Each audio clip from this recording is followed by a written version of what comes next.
خوشحالی، قرض ختم، خوشیاں طلوع۔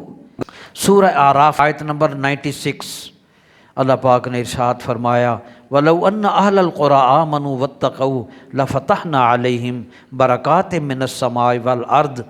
اگر بستیوں میں رہنے والے، دیہاتوں میں، شہروں میں، آبادیوں میں رہنے والے لوگ ایمان لاتے ایک اور تقوی اختیار کرتے، لَفَتَحْنَا عَلَيْهِمْ بَرَكَاتٍ مِّنَ السَّمَاءِ وَالْأَرْضِ، اللہ فرما رہا ہے تو ضرور ہم کھول دیتے ان پر برکتیں آسمان کی اور زمین کی۔